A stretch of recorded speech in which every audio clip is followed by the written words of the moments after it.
Good evening, children. Let's begin with what we have studied yesterday in a couple of minutes.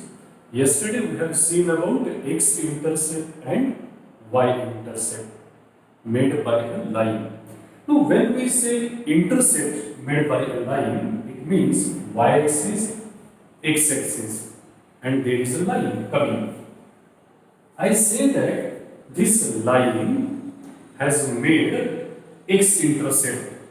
x intercept मतलब हमारा line x axis को जहां intersect करता है, that is called as intercept.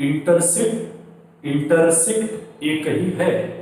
No because this line makes x intercept here, और मान के चलिए कि यहाँ पे 1 2 3 4 ऐसे चलते चलते 5 है, तो हम इसको लिखेंगे बेटा 5 0. In short, x-intercept will always be like a0. In x-intercept, y-coordinate will be 0. Now, the same line is making intercept on y-axis.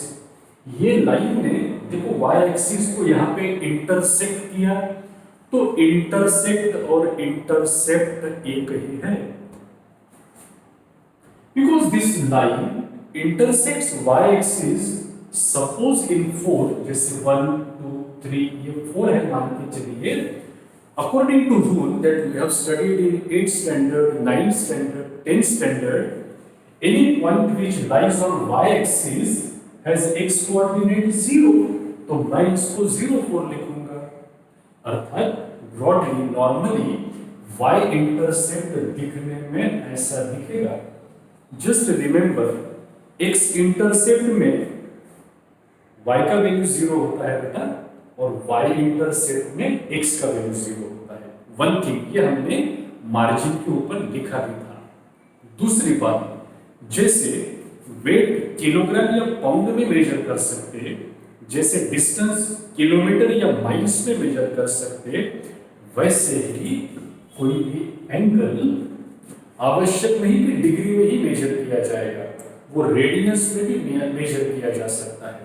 The angle can also be measured in radians. So this is a new terminology for us.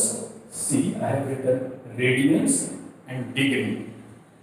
Degree जो होता है वो ऐसे denote किया जाता है, like 45 degree, this is called as degree. पर radian जो होता है वो पाई की टर्म्स में बात किया जाता है, pi, and it is written as pi radians. If this is degree, then this is radians. वो c से भी छोटा सा होता है, it is called as radians. या फिर एक चीज और ध्यान में रखिए, डिग्री देना कंपलसरी होता है, it is essential to write degree. परंतु अगर यहाँ कुछ नहीं है, मतलब रेडियंस है, तो पाई का ही मतलब रेडियंस हो गया है बेटा. हमने ये भी बात किया था कि पाई रेडियंस का मतलब होता है बेटा 180 डिग्री. मैं एक बार आपको फिर से बताता हूँ, पाई रेडियंस का मतलब होता है 180 डिग्री. मैं आपको एक बार फिर से बताता हूँ, पाई रेडियंस का मतलब होता है 180 डिग्री. अब अगर हमने इसको 2 से डिवाइड किया, तो इसको भी 2 से डिवाइड करेंगे, और मान के चलिए इसको हमने 4 से डिवाइड किया, तो इसको भी करेंगे ना, डिवाइड करेंगे तो दोनों को करेंगे. इससे होगा क्या कि नेक्स्ट स्टेप में हम चाहे तब, जैसे इसको बेटा 180/2 जो देख रहे हैं ना, तो मैं इसको लिखूंगा यहाँ पे 90 डिग्री, और 180/4 जो देख रहे हैं ना, इसको लिखूंगा मैं 45 डिग्री. तो हम इस प्रकार से समझते हैं कि 45 डिग्री मतलब कितना रेडियंस, π/4 रेडियंस. हम ये समझते हैं 90 डिग्री मतलब कितना रेडियंस, π/2 रेडियंस. जैसे पाई का मतलब 180 होता है, मैं चाहूँ तो इसको डिवाइड बाय 6 करूंगा, so 180 will also be divided by 6, dividing both by 6. Now 180/6 always becomes 30 degree. तो हम ये समझ गए हैं बेटा कि 30 डिग्री को हम रेडियंस में π/6 लिखेंगे। आपको याद होगा तो इससे भी बड़ा सारी चीजों को इंक्लूड करने वाला एक चार्ट आपने बनाया है और वो चार्ट आपने आपकी कॉपी में मार्जिन के ऊपर लिखा है। अगर किसी ने आज ज्वाइन किया है तो कोई दिक्कत नहीं है, आप पॉज करके इतना सारा अभी नोट कर लीजिए ताकि आपको समझने में आसानी होगा।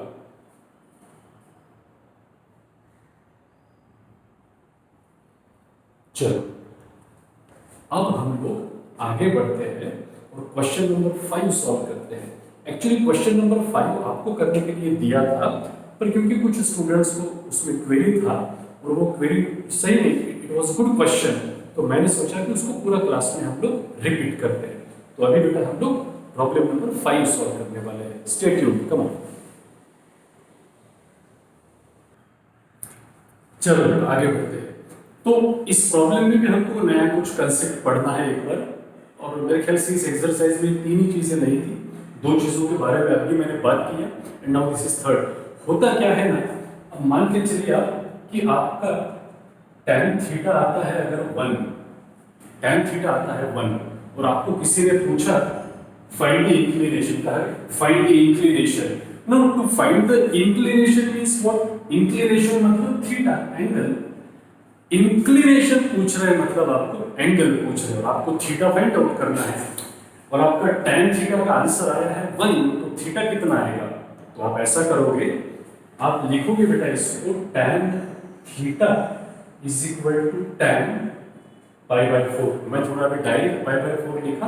आपको मालूम है, आपने पढ़ा है tan 45 1, tan 45 1 मतलब 1 को आप लिखोगे tan 45, पर अभी मैंने पढ़ाया आपको कि 45 का मतलब π/4।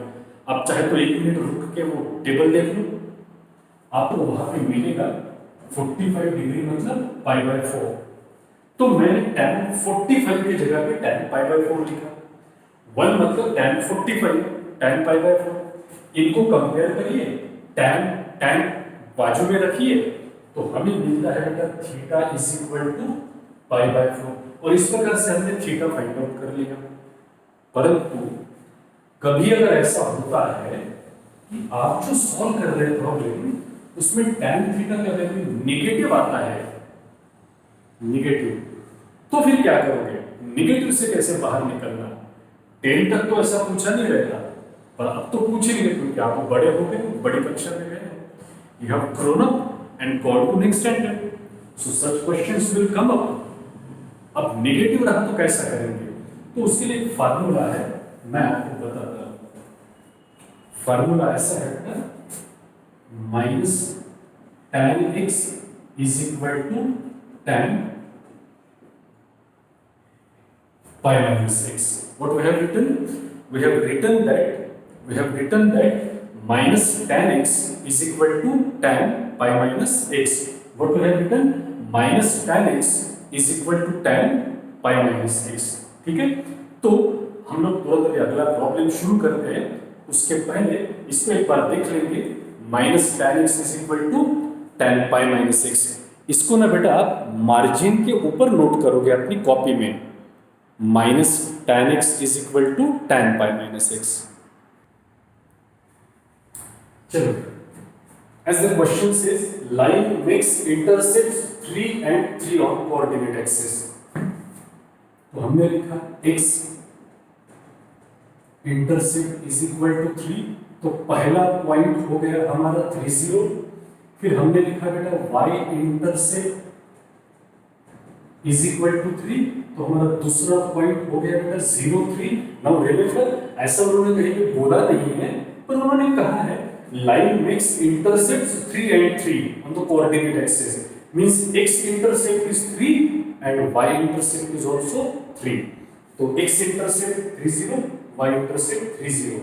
जैसे ये आपका अगर x1 y1 है, if this is x1 y1 and if this is x2 y2, तो बेटा आप स्लोप निकाल सकते हो। You can find the value of m, और आपको स्लोप कैलकुलेट करके तैयार रहना है। चलो स्लोप फाइंड आउट करेंगे पॉज करके।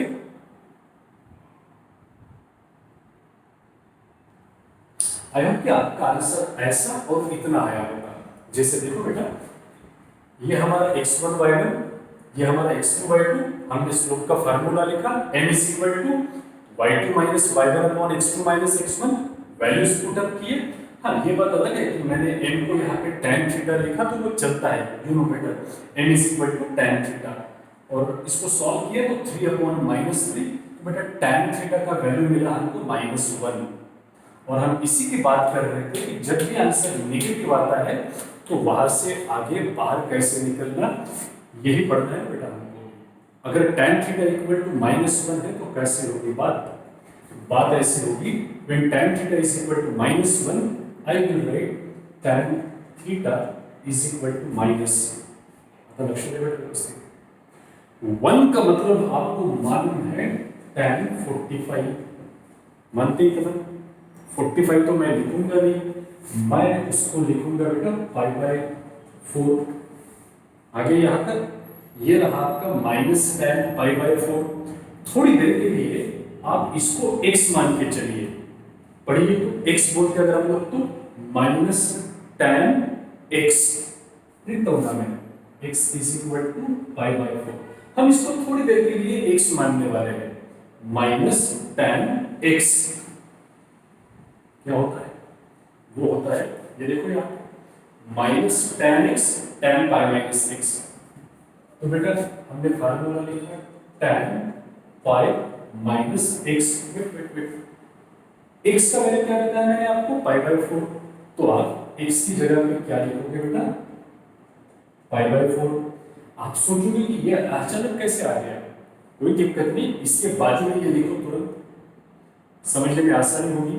-tan x tan π-x, -tan x tan π-x।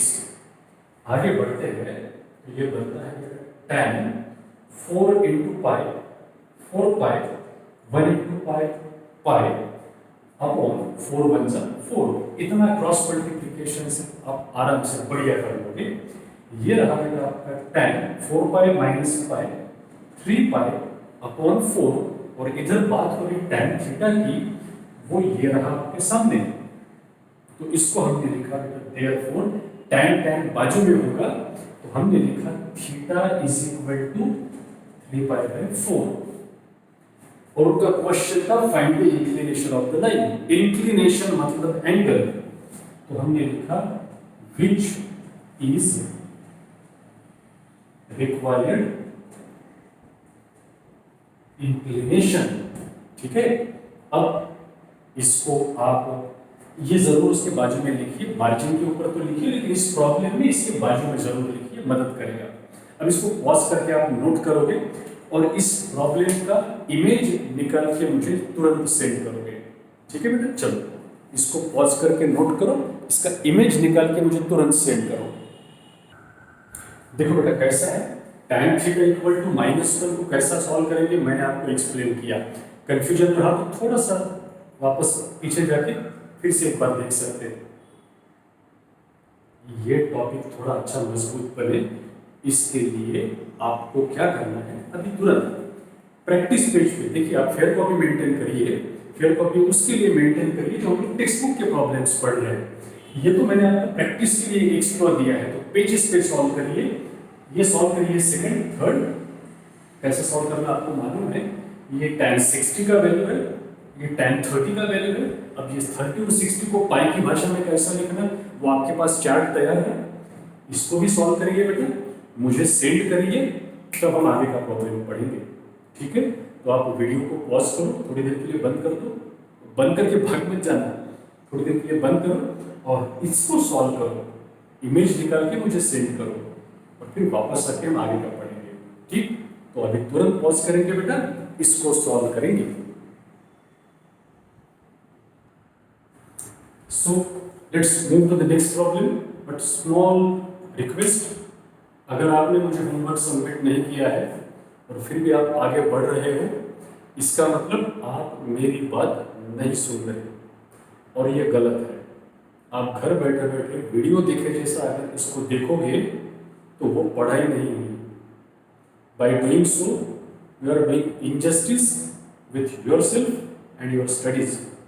See, this is not any entertainment medium. We have started studies of 11th standard and we have started the exercise directly. 5.1 we have finished, we are in 5.2. I am teaching and you are supposed to learn and study. So I am a teacher, I am teaching, you are a student, keep studying. Only watching the link will do no sense. You must solve and submit the homework also. Please take care, my dear student. चलो आगे बढ़ते हैं. तो बेटे यहाँ पे ना हमको दो चीजों को याद करना पड़ेगा. एक तो स्लोप कैसे फाइंड आउट करते हैं. तो स्लोप ऐसे फाइंड आउट करते हैं. m is equal to y2 minus y1 upon x2 minus x1. अब अगर दो लाइंस है तो उनके दो स्लोप हुए. पहले का स्लोप हुआ m1, दूसरे का स्लोप हुआ m2. दो लाइन के दो अलग अलग स्लोप. अगर ऐसा होता है कि इनका प्रोडक्ट आता है -1 तो वो दोनों आपस में कैसे होते हैं? परपेंडिकुलर. ये हमने पढ़ा है. हमें चेक करना है कि सही में ये ट्रायंगल राइट एंगल ट्रायंगल है क्या. Let us read the question. The question is without using Pythagoras theorem. Pythagoras theorem नहीं यूज करना है हमें. Without using Pythagoras theorem show that A B C forms a right angle triangle. Let's check it out whether they form a right angle triangle or not. For that purpose, number one, I will talk about say AB. हम AB का बात करते हैं. तो बेटा point A है आपका 4 और पॉइंट B है 3 5. And here in this case, I will write this as x1 y1 x2 y2. अब इसका अच्छा प्रैक्टिस हो गया है आपको. तो हमें इसका स्लोप फाइंड आउट करना है बेटा. जो बनता है m is equal to, इसको फिर से पॉज करेंगे. मैं आपको बता दूं इसका स्लोप फाइंड आउट करके तैयार रहो. चलो कम ऑन डू इट. तो हमने slope of AB find out किया है. देखिए A और B पॉइंट्स फार्मूला लगाएगा. m मतलब स्लोप ऑफ AB -1 मिल गया है. अब AB के बाद में हम AC के बारे में बात करेंगे. तो दूसरा लिखते हैं बेटा हम लोग AC की बात करते हैं. तो पहले मैं लिखता हूँ A, that is 4 and then comes C, that is -1. फिर से एक बार हमने इसको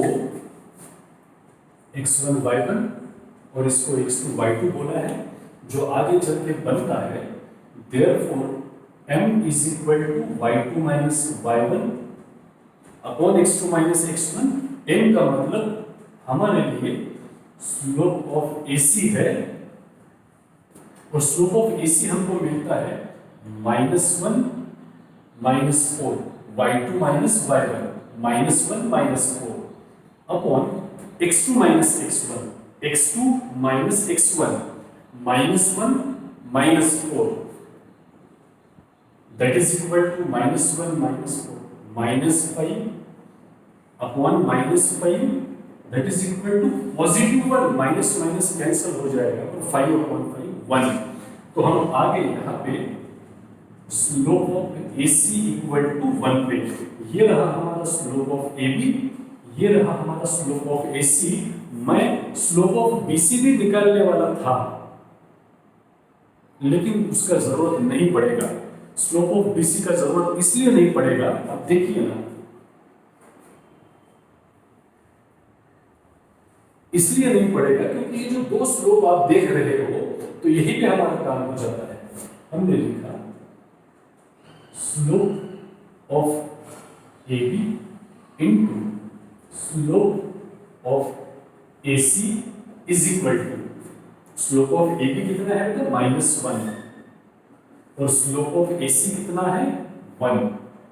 तो दोनों का प्रोडक्ट कितना आ गया -1. और क्योंकि इन दोनों के स्लोप का प्रोडक्ट -1 आ रहा है, जो प्रोडक्ट -1 आता है तो लाइन कैसी होती है परपेंडिकुलर. आई थिंक ऐसा प्रॉब्लम हमने 10th में भी पढ़ा है तो बड़े आराम से जाते हैं क्योंकि प्रोडक्ट -1 आ रहा है. Therefore AB is perpendicular to AC. जब इन दोनों का प्रोडक्ट -1 आता है तो वो कैसे रहेंगे बेटा परपेंडिकुलर. और जब AB और AC परपेंडिकुलर है, therefore triangle ABC is a right angle triangle। आप डिटेल में लिखिएगा राइट एंगल ट्रायंगल। ये हमने पाइथागोरस थ्योरम यूज किए बगैर इस प्रकार से स्लोप फाइंड आउट करके प्रूव किया है। ठीक है बेटा, चलो इसको भी नोट करते हैं, बढ़िया प्रॉब्लम था। Come on. हाँ बेटा, तो ये अपना next problem question number 8। Question number 8 पहले हम लोग पढ़ते हैं। ये भी बहुत सिंपल प्रॉब्लम है। इसका रूट मतलब इसका पिछला हिस्सा है हिस्ट्री, आपको 10th स्टैंडर्ड में मिलेगा। क्वेश्चन पढ़ते हैं। Find the value of k, जो यहां पे दिख रहा है हमको। Find the value of k for which the points p q r are collinear. अब कोलिनियर का प्रॉपर्टी क्या है, ये मैंने अभी लिंक भेजने से पहले जो स्लाइड आपको दिया है, जो आपने मुझे सॉल्व करके सबमिट भी किया, उसमें आपने पढ़ा है कोलिनियर कब होता है। समझ गए ना? तो बेटा देखो, PQR अगर कोलिनियर है तो हमने सबसे पहले पॉइंट P और Q लेके slope of PQ find out किया। आप एक छोटा सा काम करिए, जैसे मैंने PQ का स्लोप फाइंड आउट किया, आप QR का स्लोप फाइंड आउट करिए। किंतु उसके पहले आप क्वेश्चन लिखो, इतना हिस्सा जो बोर्ड पे दिख रहा है वो लिखो, और उसके बाद में बाजू वाले हिस्से में, मतलब यहाँ पे आपकी कॉपी में शायद नीचे, स्लोप ऑफ PQ के बाद में स्लोप ऑफ QR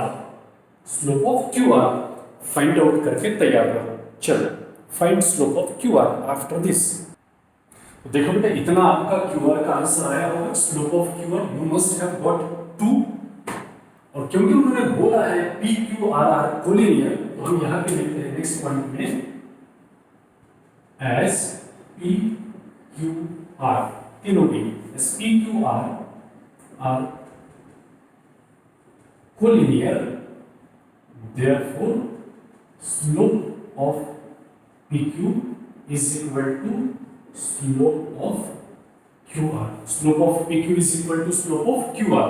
PQ का स्लोप है बेटा 2/2 माइनस के, और QR का स्लोप है ओनली 2 है। जैसे क्योंकि इसका स्लोप सिर्फ 2 आ रहा है, और ये आ रहा है आपका 2/2 माइनस के, और यहाँ पे आ रहा है सिर्फ 2 स्लोप ऑफ QR, तो नीचे कुछ नहीं, तो हम लोग लिखते हैं इसको 1। चलो देखो, अब यहाँ पे होगा क्या कि 2 अगर रिमूव कर देते हैं हम लोग, वैसे तो वो रिमूव नहीं होता, पर अगर 2 रिमूव कर देते हैं तो हमें मिलता है 2 माइनस के इज इक्वल टू बेटा 1। क्या मिलता है? 2 माइनस के 1। 2 जैसे सेम है, तो 2 माइनस के इक्वल टू 1 हो गया। नेक्स्ट स्टेटमेंट 2 अपनी जगह पे है, ये जो 1 है वो इधर आ गया, -1 हो गया। ये जो माइनस के है वो उधर चला गया, के हो गया। तो बेटा 2 - 1 हो गया आपका 1, और इज इक्वल टू मिल गया आपको K. In this way we got the value of K is equal to 1। चलो इसको नोट करते हैं, इनफ फॉर